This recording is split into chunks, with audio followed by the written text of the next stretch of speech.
Just because the road passes through a reserved forest area, we cannot avoid connecting two places. Therefore, such a decision has been taken.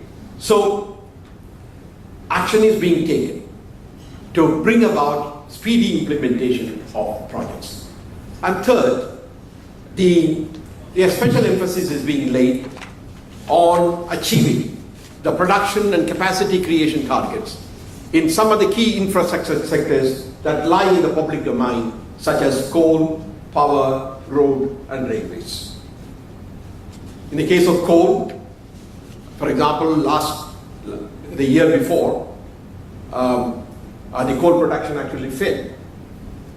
And last year, a great effort was made by the middle of towards the last quarter of the year, particularly. Efforts were being made to raise the coal production. Therefore, coal production turned out to be positive during the year. So similarly, power, I will come back to power when I have the time. Power, coal, roads and railways are being done. So for all of these reasons which I mentioned, I believe that the rate of growth of the Indian economy during the current year will be 6.4%.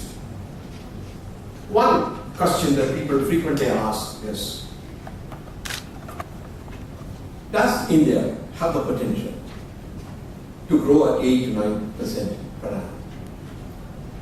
This has been set out as our goal.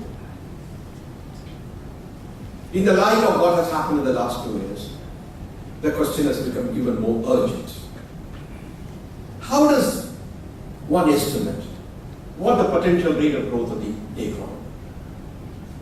We need to look at two parameters.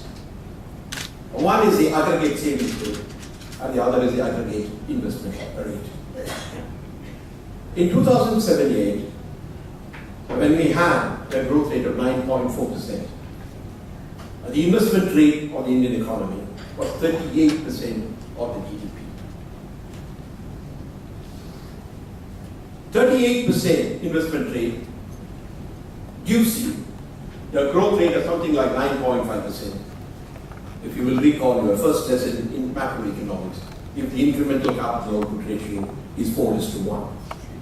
The growth rate of the economy is equal to the investment rate divided by the incremental capital output ratio. This is a famous standard Domod equation, which says E is equal to S over V, and S standing for the savings rate and V standing for the incremental capital output ratio.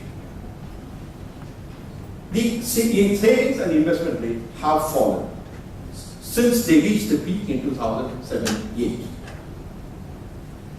According to the latest estimate, the savings rate of the economy in 2012-13 was 30.5%.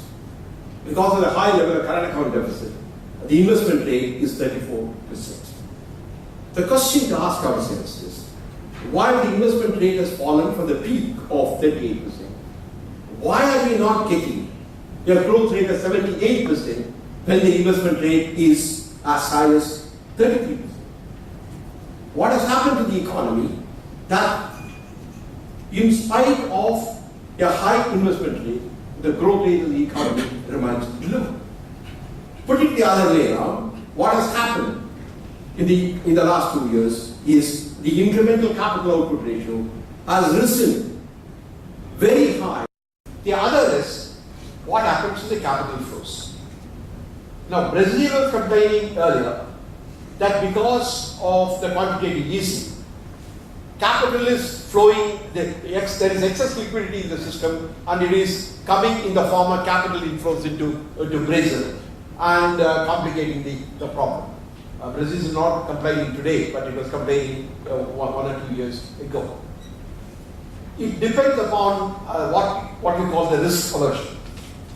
If there is a risk aversion, then the capital flows will be affected as a consequence. Therefore, there is a possibility the excess liquidity in the advanced economies as a result of quantitative easing can result in capital flows into the emerging economies. It can be beneficial, but if the international commodity prices rise, then it is not beneficial. Therefore, it is not one-sided. It has some beneficial effects, some adverse effects. Our banking system is robust despite difficult economic environment in the last few years. Whereas many banks and financial institutions are burst in the Western countries. What is the role of the central bank that has led to the robust banking system in India? M. Ravi, ABC Bank. The situation is very different. I think as far as the advanced economies are concerned, there were excesses in the financial system.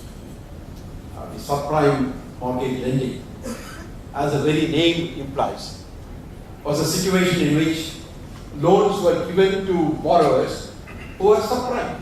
They were not entitled in the strict sense of the term, but they were given. Why?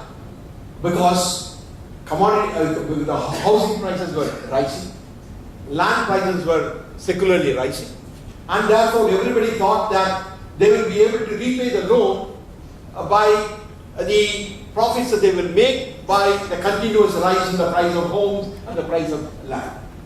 The moment that stopped and the housing prices started falling and interest rates started rising in the United States, it created the crisis, and that resulted naturally in those financial institutions, including banks, which had overextended in these areas of mortgage lending, were caught in a trap and they failed.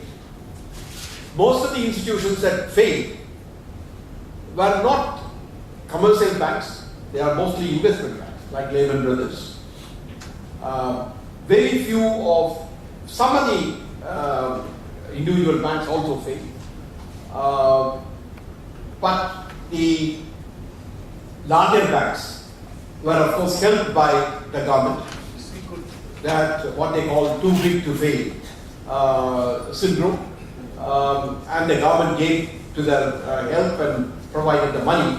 But you must also know that almost all the private banks which received money under trap have all repaid their money to the government. Almost all of that has come back to the government. But the point is, the American banking system, as you all know, is very different from the banking system in India or in Canada or in UK. There are a large number of what they call unit banks in United States. They are local banks, very small unit banks, and they don't have the ability to withstand big crises, and they have failed. So as far as India is concerned, basically we did not have that kind of a boom in any particular area, and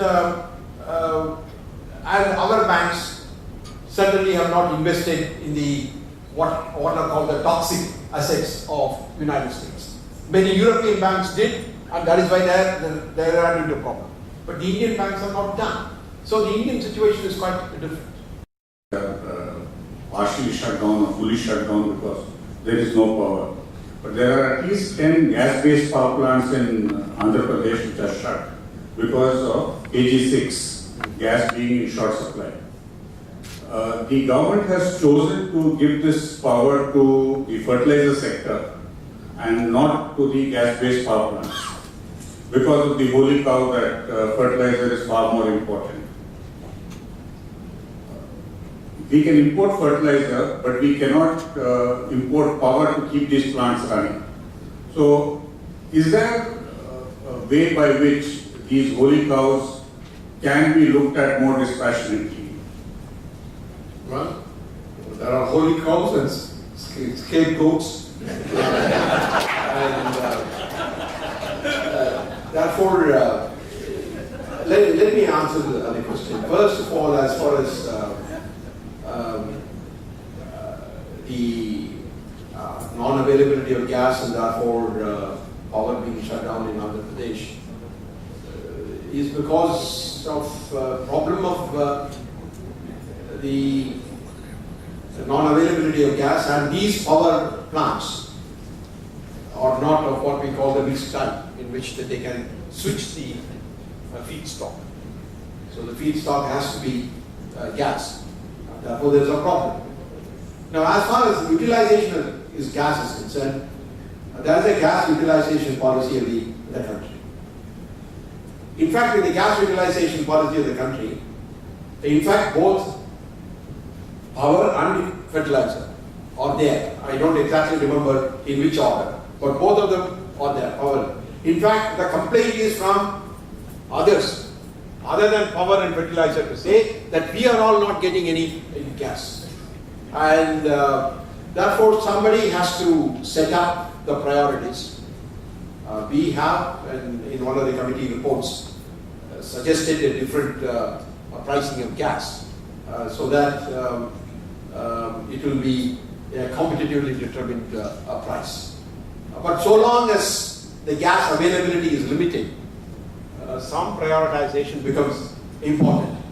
But I don't think the power companies can complain. I can see others complain.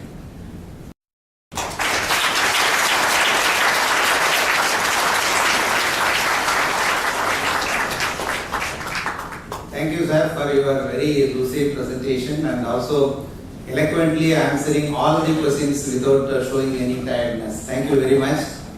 One consolation is that we don't have surprise quiz after his presentation.